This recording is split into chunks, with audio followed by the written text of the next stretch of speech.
The phone buzzed on the coffee table, its vibration slicing through the quiet hum of the apartment like a scalpel. My heart lurched before I even saw the screen. It was 9:17 p.m., and the dim glow of the TV cast flickering shadows across the room, painting the walls in shades of unease.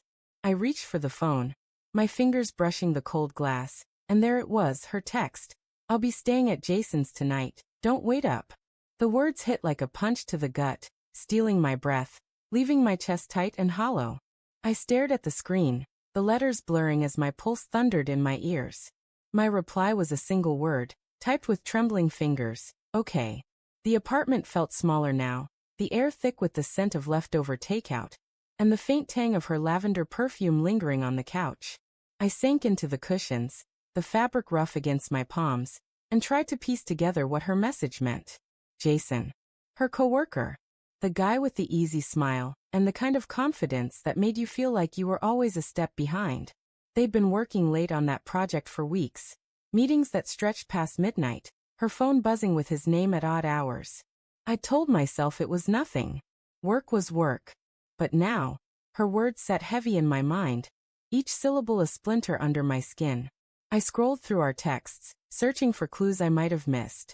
Her messages from earlier today were cheerful, normal, grabbing coffee, love you. Meeting ran long, ugh. Nothing out of place. But then 2 weeks ago, there was that odd moment, her phone face down on the counter, her quick grab when I reached for it to check the time. "It's just work stuff," she'd said, her voice a shade too sharp. I'd laughed it off, ignored the twist in my stomach. Now that moment replayed in my head, vivid as a film reel, her hazel eyes darting away from mine. The clock ticked louder, each second a hammer against my skull. I stood, pacing the hardwood floor, my bare feet sticking slightly to the cool surface. The city outside hummed, car horns, distant laughter, the faint wail of a siren. Normal life. Oblivious to the crack forming in mine. I poured a glass of water, the liquid sloshing against the sides, but my throat stayed dry. My mind churned, conjuring images I didn't want to see. Her laugh, bright and unguarded, aimed at him. Her hand brushing his arm during a late-night meeting. The two of them alone, somewhere, while I sat here like a fool. I typed out a dozen messages, each one angrier than the last. "Why Jason's? What's going on? Are you serious right now?" But I deleted them all. Instead, I called her. The phone rang once, twice, then went to voicemail. Her voice, warm and familiar, filled my ear. "Hey, it's Lena. Leave a message." The beep felt like a door slamming shut. I hung up, my grip tight enough to make the phone creak. The rational part of me tried to take control. Maybe it was innocent. Maybe Jason's place was closer to the office, and she was too tired to drive home. Maybe it was just a couch, a quick nap, nothing more. But the other part, the part that noticed how she'd been distant, how her hugs felt perfunctory, how her laughter didn't reach her eyes anymore, whispered darker truths. I grabbed my jacket, the leather cool against my skin, and headed for the door. I didn't know where I was going, but sitting still wasn't an option. The city streets were alive, neon signs buzzing, the air sharp with autumn chill. I walked past bars spilling music and couples leaning close under streetlights, their intimacy a cruel contrast to the storm in my chest. My phone stayed silent, mocking me with its stillness. I found myself outside a diner, its windows fogged with warmth, the smell of greasy fries wafting out. I went in, slid into a booth, and ordered coffee I didn't want, just to have something to hold. The waitress, an older woman with kind eyes, set the mug down.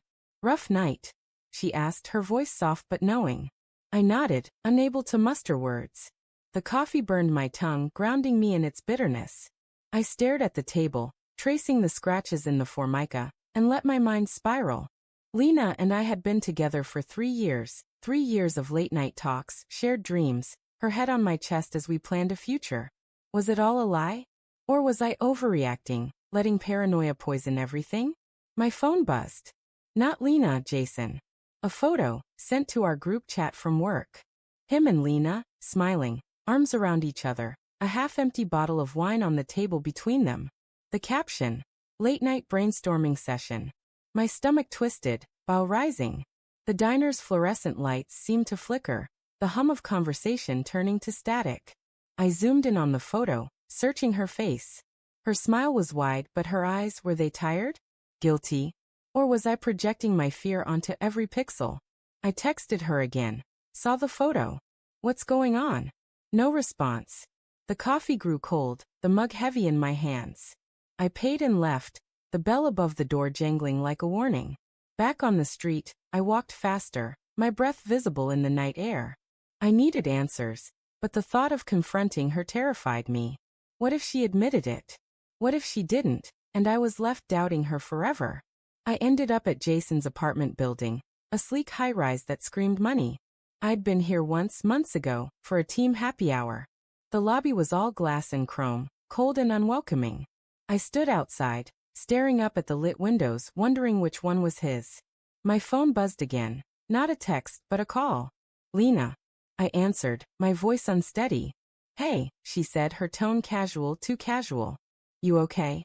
Am I okay? The words came out sharper than I meant. You're at Jason's, Lena. What's going on? A pause long enough to make my heart race. It's just work, Matt. We're finishing the presentation. I didn't want to drive home so late. Work. I repeated, the word tasting like ash. With wine? A sleepover. Another pause.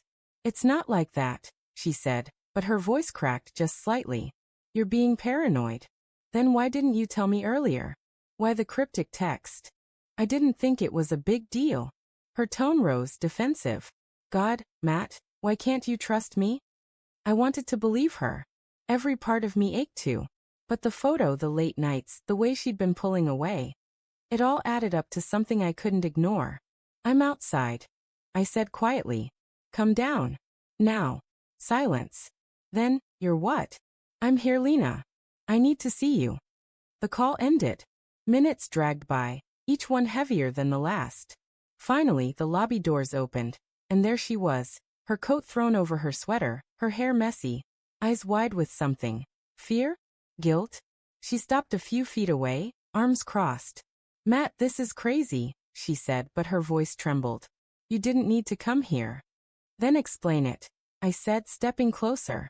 The streetlight caught the sheen of tears in her eyes. Explain the photo. Explain why you're here, why you didn't tell me. She looked away, her jaw tight. It's not what you think. Then what is it? My voice broke, raw with desperation. Because I'm losing my mind, Lena. I love you, and I'm standing here feeling like an idiot. Her shoulders sagged, and when she met my gaze, her eyes were wet. I didn't mean for this to happen, she whispered. It was just one time. One stupid night. I was drunk, and Jason was there, and the world tilted. Her words were a blade, slicing through 3 years of trust. I stumbled back, the pavement cold under my feet. One time. I choked out. You're here now, Lena. It's not like that tonight, she said quickly, reaching for me. I pulled away. I swear, Matt, it was a mistake. I love you. I didn't know how to tell you. I stared at her, the woman I thought I'd marry, and saw a stranger. The wind howled, carrying the distant sound of a car alarm. My chest ached, a mix of rage and grief so intense I could barely breathe. You should have told me, I said, my voice low, final. Not him. Me. I turned and walked away, her voice calling after me, fading into the night. The city swallowed me whole. And I let it, knowing nothing would ever be the same.